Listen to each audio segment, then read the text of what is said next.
Hi everyone. Hiya. Hi.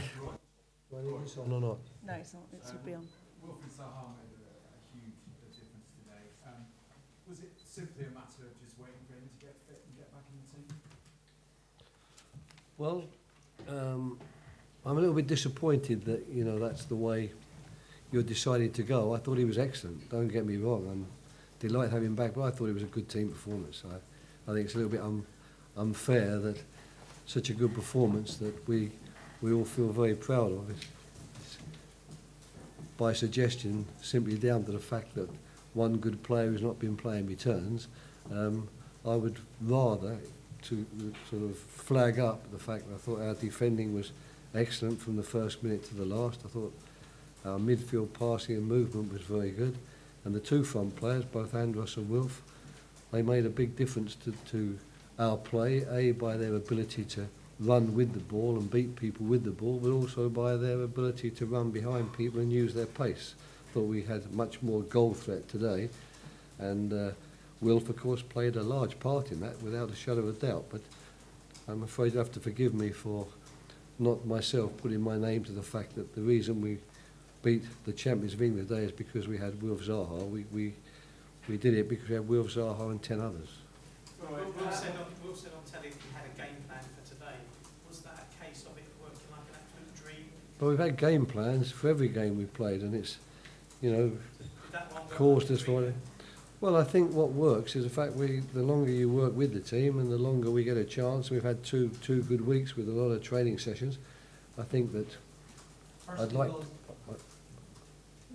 like to think that, you know, we are understanding more what we need to do as a team when we've got the ball, but also when the opponents have got the ball.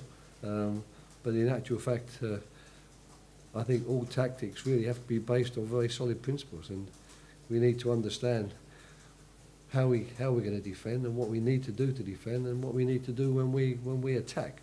And then, of course, there are sometimes minor tweaks, of which we are to some extent obliged to do certain things because we only have one out-and-out centre forward in the club. You know, everyone recognises a centre forward, and he won't be playing for another 3 or 4 weeks. So that option does not exist tactically for me.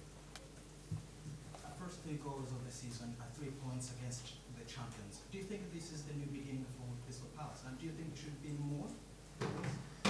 Well, I don't. I think that's greedy when you start saying it should be more. And you know, we did have a lot of chances, but they had chances too. But we certainly wouldn't have had to apologise had we scored 4 to 5 goals today, because the goal chances really were pretty clear cut. But I'm more than happy that we got one more than them.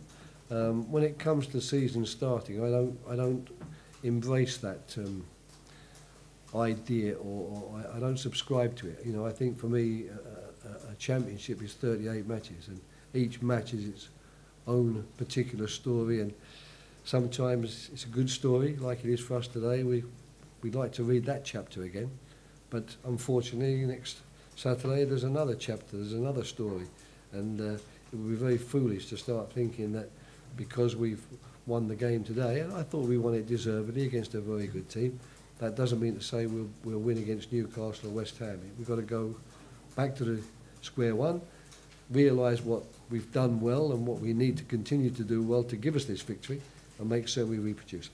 Roy, how valuable has the international break gone in terms of time you've had, in terms of time you've had on the training ground with, you know, your back four particularly that weren't away and you've had a chance to work with them?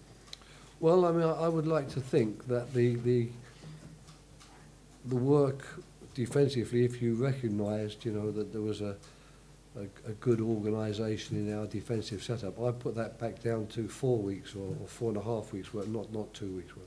Of course, we worked on it during the break. We didn't go away. We didn't give the players extra days off.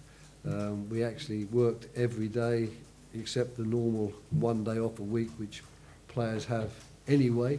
And in those training sessions, we did exactly what we've been doing in the training sessions before Manchester United and before Manchester City.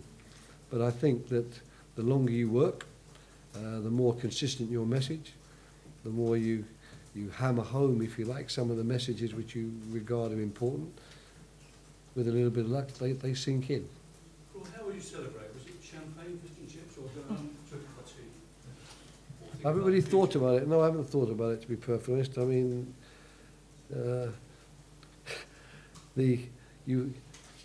you forget how stressful those last minutes of a football match are, really, and it's quite nice to be sitting down here now, relaxed, knowing that nothing can happen.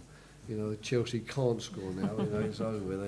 It's all finished. It's a nice feeling, and to be honest, that feeling is enough for me at the moment. I don't really feel the need to celebrate as such.